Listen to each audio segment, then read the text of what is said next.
Bonjour ou bonsoir, selon l'heure à laquelle vous nous regardez. Je suis votre chroniqueur audio et animateur de podcast pour l'ODJ Média, et aujourd'hui, j'ai l'honneur de vous présenter une lecture fidèle, intègre et sans la moindre altération, de la chronique signée Aziz Daouda, intitulée « Histoire et géographie, piliers incontournables de la politique marocaine ». Un texte profond et essentiel qui relie passé, territoire et avenir politique. La politique ne peut être dissociée de l'histoire ni de la géographie. Elle consiste en un ensemble d'actions et de décisions visant à organiser une société sur le plan interne, mais également dans ses relations avec le reste du monde. Elle s'inscrit toujours dans un contexte façonné par les deux dimensions fondamentales que sont l'histoire et la géographie, qui ne sont nullement de simples arrière-plans, mais offrent bien la trame sur laquelle s'articulent projets, conflits et évolutions politiques. Elle peut être influencée par une idéologie, née d'une philosophie, ou simplement forgée à partir d'un contexte donné, mais cela ne dure guère. L'auteur ajoute que l'histoire joue un rôle fondamental dans la compréhension des phénomènes politiques. L'histoire joue un rôle fondamental dans la compréhension des phénomènes politiques. Institutions, lois et valeurs d'un pays s'ancrent dans sa mémoire collective, héritage constitué d'événements majeurs, de ruptures ou de continuité avec le passé. Ainsi, les frontières, par exemple, sont fréquemment tracées à la suite de guerres ou de traités, résultant de conflits anciens ou récents. Elles restent les marques visibles de rivalités, de défaites, de victoires et de compromis du passé. Les relations, qu'elles soient de solidarité ou de rivalité entre nations, régions ou communautés, s'expliquent à la lumière d'histoires partagées ou divergentes. Le royaume du Maroc actuel ne saurait être compris sans référence à sa genèse millénaire, à l'empire chérifien pluriséculaire ni aux dynasties successives qui ont façonné son rapport aux religions, à l'allégeance ou à la centralisation du pouvoir, selon les époques. De la même façon, la géographie influence considérablement les choix et contraintes des politiques publiques.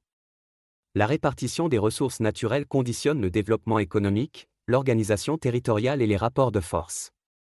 Le relief, le climat ou l'accès aux voies maritimes déterminent les possibilités d'urbanisation, d'agriculture, de communication ou de défense. Les situations frontalières imposent des politiques diplomatiques et sécuritaires spécifiques, tandis que les espaces enclavés ou insulaires requièrent des stratégies adaptées.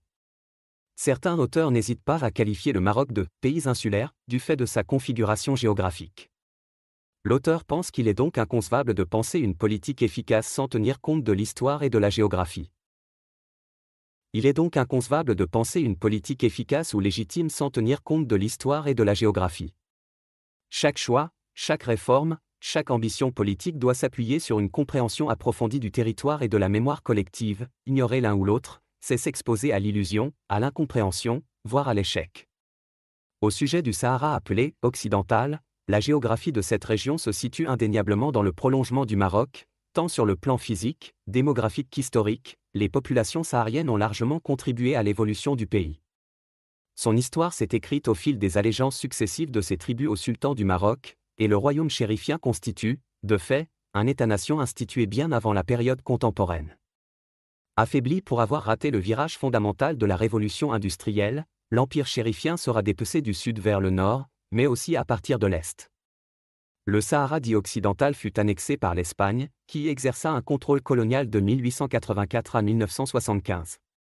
Cette situation a favorisé la mainmise de la France sur les territoires regroupés dans l'Afrique occidentale française, dont une partie allait former la Mauritanie. La France s'appropria aussi l'est de l'empire chérifien, annexé de facto à ces départements conquis sur l'Empire ottoman et appelés Algérie française. Le reste sera placé sous protectorat français, tandis que le nord du Maroc passait sous domination espagnole.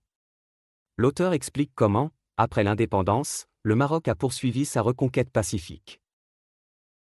L'indépendance obtenue en 1956 et la décolonisation progressive de Sidi Ifni et Tarfeyan ont concerné d'autres régions que plus tard.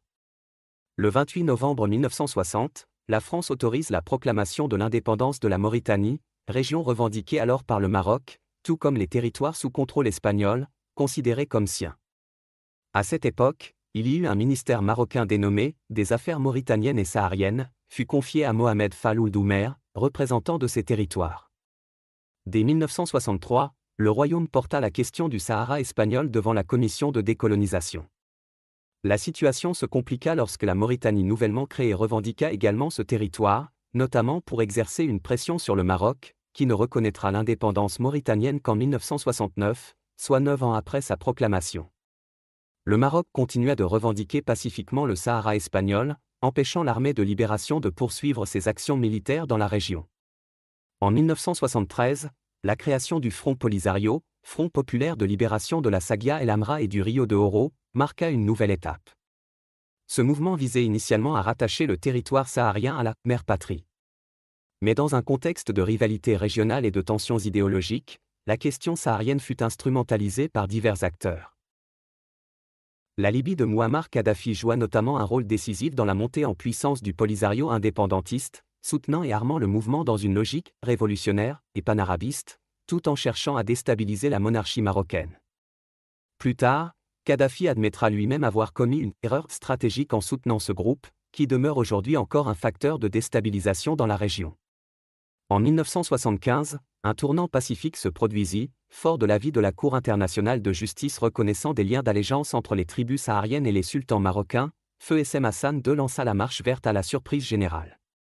Cette mobilisation poussa l'Espagne à se retirer de l'Aïoun au profit du Maroc, qui reprit immédiatement possession du territoire.